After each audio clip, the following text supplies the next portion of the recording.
Money isn't everything, it's the only thing. That's the mantra of one of the greatest heels in wrestling history, the $1 Million Man, Ted DiBiase. But in the documentary The Price of Fame, premiering for one night only in theaters across the country tomorrow night, you can learn about the story of a man who truly had his time against the ropes and was able to fight back against the odds. Ted DiBiase joins us now to talk about this documentary. How are you, sir?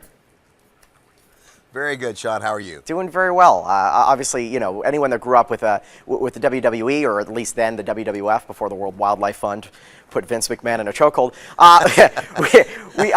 we grew up watching you, $1 Million Man, Ted DiBiase. How did you become this character? How did that all get started? Well, the idea for the character was Vince McMahon's personal idea. What I was told was if Vince were going to be a character in his own show, this is who he would be. So it's kind of like I became Vince's alter ego.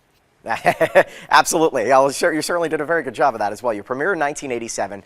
You're a huge hit, and obviously with all that fame comes obviously the things that come with fame, oftentimes trouble. How crazy were those times, 87 to especially 93? That was a crazy time for you, I'm sure. It was a crazy time. I mean, we wrestlers became kind of like rock stars, living the same lifestyle. I mean, it was, you know, the next town, the next show, you know, the next party. You know, people look at fame and they say, golly, it's got to be exciting to walk into a building and 20 or 30,000 people are screaming your name and they know who you are.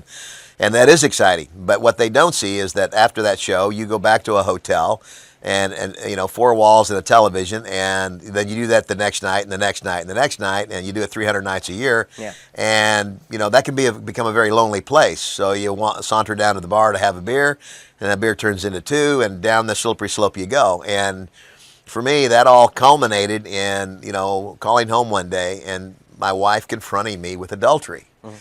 And in a fraction of a second, I realized that I had put at risk the most valuable things in my life for an ego trip, to fill a void. And it was ugly. You know, the love and devotion of a committed wife, not to mention the other thing at risk was the stability and the future and the peace of mind of my children. Yeah. And, you know, I couldn't have been more selfish. And it was also a turning point for me because I made up my mind that day that I was going to go back to the values that I had been raised on, you know, by a great dad who was a tremendous inspiration to me, and the values of my faith. And so, you know, today, you know, people ask me, they go, well, Ted, are you really a multimillionaire? And I go, no, I'm not. But I'll tell you what I do have. I have the love and respect of my wife. My marriage has been totally restored, and I would tell you without any doubt that my wife is absolutely my very best friend. Not to mention I have the love and respect of my children and the unbelievable pleasure and joy of watching my grandchildren grow up. And obviously, you know, I grew up thinking how awesome Ted DiBiase is, but I think we know who's the most awesome. Your wife is amazing, Melanie. My goodness. She put up with a lot, and she was very forgiving, man. I'll tell you, this is really a story of a real great bond between the two of you. It really is, you know. But if you heard my wife, if you spoke to my wife, what she would tell you is this: she would say, you know, it was just as hard for me as it was for Ted. She said, I had to struggle too. I mean, her struggle was, I mean, my struggle was mine was like, you know, like I was so eager for the redemption, so eager to prove myself. Yeah. And the process really took probably about 2 years, where, you know. It just didn't happen overnight. And, you know, but as my wife began to see the change in my priorities, you know, my priorities shifted, you know, because up until that time, it was pretty much job, job, job, Ted. Yeah. And now, you know, I had put God as the post in my life. This is first.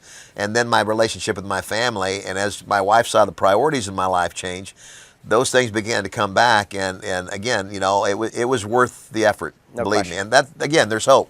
This is the real-life story from heel to face, Ted DiBiase. It's great getting to talk to you, my friend, and we're looking forward to seeing this movie. Theaters across the country, they're going to be showing this new documentary, The Price of Fame, for one night only. It's tomorrow night, 7 p.m. Locally, you can see the movie at Santa Fe Station and Village Square 18. So if you want to know where that's at, boom, there it is. FathomEvents.com, place to go.